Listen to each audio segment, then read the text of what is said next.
The year is 1976. You're in Los Angeles and you happen upon this garden shop on Melrose Avenue.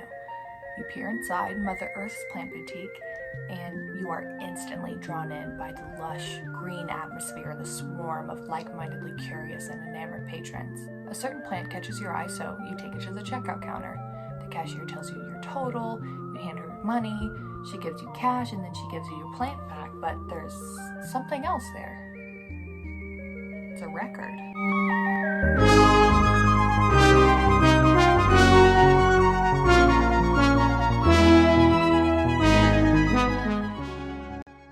Mort Garson's synthesized album Mother Earth's Plantasia, made specifically for Mother Earth's Plant Boutique on Melrose Avenue, has re-emerged itself from the dust and garnered this cult-like following among modern-day plant fanatics such as myself. It is the perfect representation of this collective tranquility that houseplant collectors share among their foliage friends.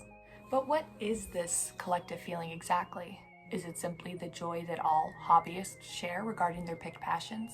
Or does it actually affect our brain chemistry?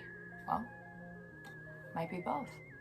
People have been going crazy for houseplants since ancient times, but really the Victorian era saw the biggest rise in plant-obsessed people. Having exotic houseplants to accentuate their large, lavish homes became a symbol of wealth among the aristocracy.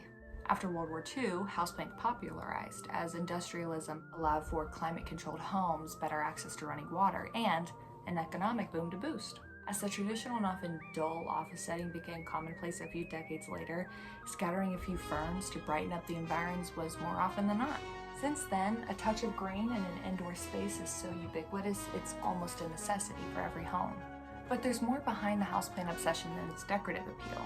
There may be a notable psychological benefit to plants, more specifically a natural environment in general.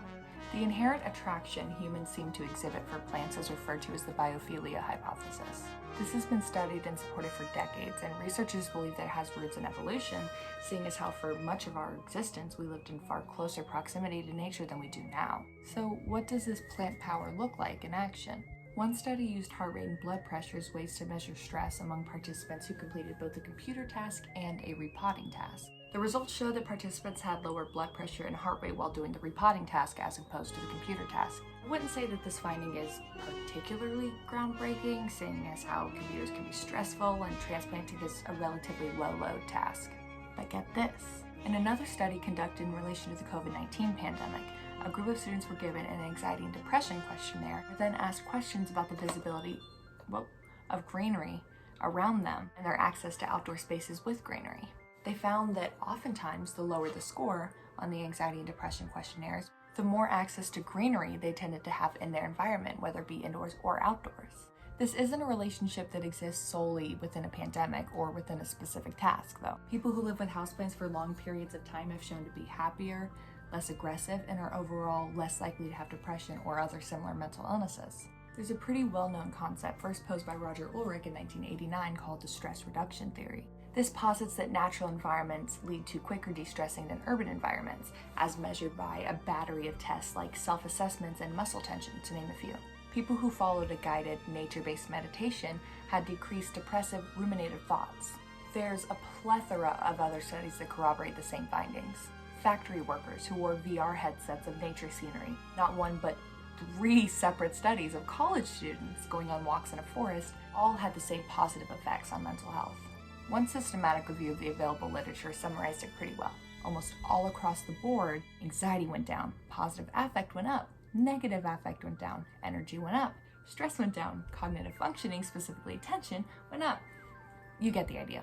The benefits even continue into physical health. One study showed that people displayed a higher pain tolerance around plants and an even higher tolerance when those plants had flowers, which is precious. In a 1984 study, a researcher found that post-operative patients who had a view of the outdoors from their hospital rooms had shorter hospital stays, took fewer painkillers, and overall had a more positive impression of the hospitals and of the care team than patients whose views were brick walls. A similar study from 2009, where some patients had plants in their rooms and others didn't, yielded comparable results, with just the added dependent variable that they overall also had a lower systolic blood pressure. Think of Central Park. It exists to expose city dwellers to nature. It's important. and people knew that as far back as 1858 when construction on the park began. The positive effects of houseplants on mental health is a field that has gained momentum already over the years. We're already seeing biophilically engaged implementations of the power of plants in a wide range of settings. For the record, wilderness therapy is one of these settings, but because of the high allegations of child abuse that occur in those settings, I won't be mentioning it. Many hospitals have been receptive to the relevant literature and have used houseplants to brighten up otherwise monotonous areas. UNC offers a certificate in horticultural therapy. Some therapists have taken up outdoor sessions. The entire art of bonsai is based on the idea of tranquility. The term ecotherapy as a concept and as a methodology was coined first by Theodore Roszak, the same man who coined the term counterculture, which was a relevant term at the time that Plantasia, the album, came out. There's even an entire branch of psychology called ecopsychology that is devoted to the study of this very thing. As we've seen from aforementioned studies, the pandemic encouraged research into the idea that plants can make us happy, and further developments in the subject are expected to only increase from here. So, next time somebody tells you to stop and smell the roses, you might want to hear them out.